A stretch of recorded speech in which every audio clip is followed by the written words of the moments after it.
आज ही Doubtnut app download करें। Doubtnut पर होगा अब आपके सभी मैथ्स, केमिस्ट्री, फिजिक्स और बायोलॉजी डाउट्स का सफाया। बस अपने क्वेश्चन की फोटो खींचो, उसे क्रॉप करो और तुरंत वीडियो सोल्यूशन पाओ। Download now. देखिए, इस वीडियो में हम बात करेंगे एंजाइम्स के बारे में। अब तक जो हमने कार्बोहाइड्रेट्स पढ़े, तो हमारे जो पॉलीसेकेराइड कार्बोहाइड्रेट्स थे या फिर हमारे जो डाइसेकेराइड कार्बोहाइड्रेट्स थे, तो हमने उनके हाइड्रोलिसिस के टाइम कुछ डिफरेंट एंजाइम्स की बात की। तो अब हम यहाँ पर बात करेंगे कि जो आपके एंजाइम्स हैं वो क्या होते हैं। तो देखिए, अगर एंजाइम्स की बात करें तो ये आपके क्या होते हैं, biological catalyst. Biological catalyst, okay. और अगर इनकी स्ट्रक्चर की बात करें, एंजाइम्स के स्ट्रक्चर की, तो इनकी स्ट्रक्चर किस टाइप की होती है? जो आपके ग्लोबुलर प्रोटीन होते हैं वैसी इनकी स्ट्रक्चर होती है, ओके। अब हमने इनकी बात की ही है स्ट्रक्चर्स की, तो देखिए आपके जो एंजाइम्स होते हैं उनमें आपका जो एक एंजाइम होता है उसको एक पर्टिकुलर एक्टिविटी होती है कि वो पर्टिकुलर एंजाइम किस चीज़ के लिए यूज़ किया जाता है, राइट। तो आपके जो ये एंजाइम्स होते हैं इनमें कुछ में, सारे एंजाइम्स में नहीं बट कुछ एंजाइम्स में आपके में कोई एक नॉन प्रोटीन पार्ट भी अटैच्ड होता है स्ट्रक्चर से। क्या होता है आपका? Non protein part. और इस नॉन प्रोटीन कंपोनेंट को हम कौन सा, ये एक पर्टिकुलर ग्रुप के नाम से जाना जाता है और इसे हम लोग क्या कहते हैं? Prosthetic group. Prosthetic group. और ये जो प्रोस्थेटिक ग्रुप है इसकी अपनी एक एक्टिविटी होती है, जो ये एंजाइम्स में इसकी अपनी खुद की एक पर्टिकुलर एक्टिविटी होती है जो ये परफॉर्म करता है, राइट। अब देखिए, बात आ गई प्रोस्थेटिक ग्रुप की। अब जो आपका प्रोस्थेटिक ग्रुप है ये भी दो टाइप का हो सकता है। ग्रुप का मतलब है कि कुछ ना कुछ अटैच्ड है आपके एंजाइम मॉलिक्यूल से, राइट। तो मे बी ये कोई मेटल आयन हो सकता है, राइट। और अगर ये मेटल आयन है तो हम इसे किस नाम से जानते हैं? कोफैक्टर के नाम से। तो हम इसे क्या बोलते हैं? कोफैक्टर। और अगर ये मेटल आयन नहीं है और कोई ऑर्गेनिक मॉलिक्यूल है, क्या है आपका? ऑर्गेनिक मॉलिक्यूल, तो उस टाइम पे हम इसे किस नाम से जानते हैं? जब ये कोई ऑर्गेनिक मॉलिक्यूल है तो हम इसे क्या बोलते हैं? Coenzymes, okay. तो ये एंजाइम्स के कुछ टर्म्स होती हैं जो आपको पता होना चाहिए कि आपका प्रोस्थेटिक ग्रुप क्या होता है। एक नॉन प्रोटीन पार्ट होता है जो कि एंजाइम से अटैच्ड होता है, एंजाइम के स्ट्रक्चर से, राइट। देन प्रोस्थेटिक पार्ट जो ग्रुप है आपका, वो भी दो चीज़ें हो सकती हैं। मे बी वो कोई मेटल आयन हो, राइट, और या मे बी कोई वो ऑर्गेनिक मॉलिक्यूल हो। अब मेटल आयन भी हो सकता है और इसके अलावा जो आपका आयरन सल्फर का क्लस्टर होता है वो भी हो सकता है। क्या हो सकता है? ये आयरन सल्फर क्लस्टर। तो ये दोनों ही चीजें हमारे कोफैक्टर में आती हैं और जो ऑर्गेनिक मॉलिक्यूल है वो किस में आते हैं? एंजाइम्स में आते हैं, ठीक है।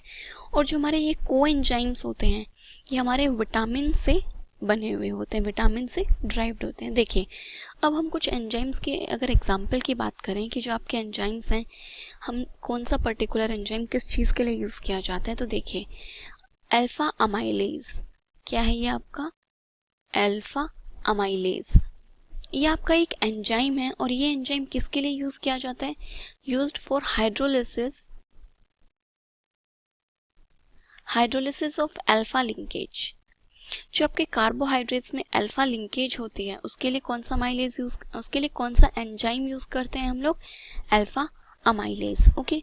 और जो दूसरा हमारा एंजाइम है वो कौन सा है? Emulsion, okay. इमल्सिन जो है ये हाइड्रोलाइज करता है आपके बीटा लिंकेज को।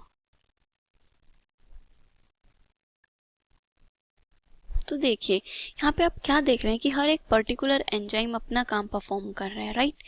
अल्फा अमाइलेज जो है इसने अलग काम किया, इसने अल्फा लिंकेज को हाइड्रोलाइज किया। और जो इमल्सन है ये बीटा लिंकेज के हाइड्रोलिसिस के लिए काम करता है। आपके अल्फा अमाइलेज ने बीटा लिंकेज को हाइड्रोलाइज नहीं किया। तो इस ये चीज़ क्या बता रही है हमें कि एक पर्टिकुलर वर्क के लिए आपको एक पर्टिकुलर एंजाइम की ज़रूरत होती है। ऐसा नहीं है कि कोई भी एंजाइम ले लिया और वो एक एंजाइम 4-5 काम कर देगा, नहीं। हर एक एंजाइम का अपना रोल है, वो अपना ही रोल परफॉर्म करता है, राइट। तो यही आपके एंजाइम की एक प्रॉपर्टी है। तो चलिए अब हम एंजाइम्स जो हैं उनकी एक प्रॉपर्टीज़ की बात कर लेते हैं कि एंजाइम्स की क्या क्या प्रॉपर्टीज होती हैं, ठीक है। तो हम क्या डिस्कस करेंगे एंजाइम्स की प्रॉपर्टीज। तो देखिए, एक प्रॉपर्टी मैंने अभी आपको बताई एंजाइम की कि वो अपने काम को लेकर के बहुत ज़्यादा स्पेसिफिक है। तो सबसे पहली प्रॉपर्टी क्या हो गई उनकी, स्पेसिफिसिटी, कि जो एक एंजाइम है वो अपना एक ही वर्क परफॉर्म करता है। फॉर एग्जांपल के तौर पे देखिए, जो आपका यूरिएज है, क्या है, यूरिएज, ये एक एंजाइम है और ये एंजाइम किसके लिए यूज किया जाता है, किसको हाइड्रोलाइज करता है, ये हाइड्रोलिसिस करता है यूरिया की हाइड्रोलिसिस के टाइम पे आप लोग यूरिएज जो एंजाइम है इसको यूज करते हैं, ओके। और देखिए, ये सिर्फ यूरिया को ही हाइड्रोलाइज करता है। अगर आपने एन मिथाइल यूरिया भी ले लिया, क्या लिया आपने, जस्ट एक हाइड्रोजन को किससे सब्सटीट्यूट कर दिया, एन मिथाइल यूरिया को, तो ये इसकी हाइड्रोलिसिस नहीं करता, उसकी हाइड्रोलिसिस करेगा यूरिया की। यूरिया का मतलब क्या है आपका, NH2 C double bond O NH2, इसकी हाइड्रोलिसिस कर रहा है। एन मिथाइल मतलब हो गया आपका CH3 NH C double bond O NH2, ये है आपका एन मिथाइल यूरिया, राइट। तो ये इसको हाइड्रोलाइज नहीं करेगा, सिर्फ यूरिया को हाइड्रोलाइज कर रहा है। तो क्या मतलब हो गया कि जो आपके एंजाइम्स हैं वो क्या होते हैं, बहुत ज़्यादा स्पेसिफिक होते हैं, राइट। जो सेकेंड इनकी प्रॉपर्टी है वो इनकी एफिशिएंसी। एफिशिएंसी का मतलब है कि जो कैटलिस्ट्स होते हैं, ये जो एंजाइम्स होते हैं, ये बहुत ही ज़्यादा एफिशिएंट होते हैं। ये रेट ऑफ रिएक्शन जो है आपका, रेट ऑफ रिएक्शन को क्या कर देते हैं, आपका स्पीड अप कर देते हैं, रेट ऑफ रिएक्शन को इंक्रीज कर देते हैं। और रेट ऑफ रिएक्शन को किस फैक्टर से इंक्रीज करते हैं, 10⁻20 के फैक्टर से ये आपके रेट ऑफ रिएक्शन को इंक्रीज कर देते हैं, ओके। नेक्स्ट है कि जो आपके एंजाइम्स होते हैं, इनमें ऐसा नहीं होता कि आपको बहुत ज़्यादा क्वांटिटी चाहिए, आप इनकी स्मॉल क्वांटिटी ही यूज़ कर सकते हैं। आपको कोई बहुत ज़्यादा किलो 2 किलो में लेने की इनको ज़रूरत नहीं है, आपको एक स्मॉल अमाउंट लेना होता है एंजाइम्स का, वही काफ़ी एफिशिएंट होता है अपने रोल को प्ले करने के लिए, ओके। नेक्स्ट अगर एंजाइम्स की प्रॉपर्टी की बात करें तो वो है इनकी पीएच और टेम्परेचर। जो एंजाइम्स होते हैं वो एक पर्टिकुलर पीएच और एक पर्टिकुलर टेम्परेचर पर ही वर्क करते हैं। तो एक्वस सॉल्यूशन में, किसमें, एक्वस सॉल्यूशन में जो इनका ऑप्टिमम, क्या बोलते हैं, क्योंकि जस्ट बिकॉज वो फिक्स है, तो इनका जो ऑप्टिमम टेम्परेचर है आपका, वो टेम्परेचर कितना है आपका, 37 डिग्री सेल्सियस, या फिर आपको बोल सकते हैं 310 केल्विन, ओके।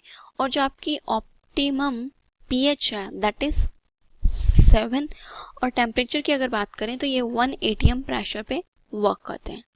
तो ये जो आपके एंजाइम्स हैं, ये उनकी एक स्पेसिफिक कंडीशंस हो गई कि उनके लिए आपको एक टेम्परेचर और पीएच जो है वो फिक्स करनी पड़ेगी, राइट।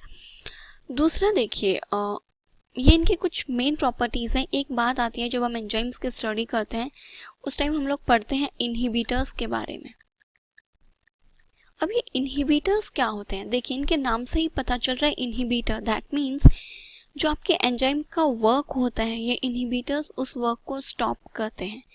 ये आपके एंजाइम को, एक्शन को कंट्रोल करने की कोशिश करते हैं। और एक, अब आप सोच रहे होंगे कि कैसे इनहिबिट करते हैं, तो इसके बहुत सारे डिफरेंट मैकेनिज्म हैं जिसके थ्रू ये एंजाइम को अपना वर्क परफॉर्म नहीं करने देते और उसके आड़े आ जाते हैं, उसके रास्ते में आ जाते हैं, ओके। तो वो क्या क्या मैकेनिज्म हो सकते हैं वो आप में भी हायर क्लासेस में पढ़ें, बट अभी के लिए इनहिबिटर्स क्या होते हैं ये आपको पता होना चाहिए कि ये जो एंजाइम का वर्क है उसे कंट्रोल करने की कोशिश करते हैं, ओके। नेक्स्ट वीडियो में हम एंजाइम का मैकेनिज्म क्या होता है, किस टाइप से वो वर्क करते हैं, उसके बारे में पढ़ेंगे। क्लास 6 से 12 से लेके नीट, IIT, JEE मेंस और एडवांस के लेवल तक 10 मिलियन से ज्यादा स्टूडेंट्स का भरोसा। आज ही डाउनलोड करें डाउटनेट ऐप या व्हाट्सएप कीजिए अपने डाउट्स 8400 400 400 पर।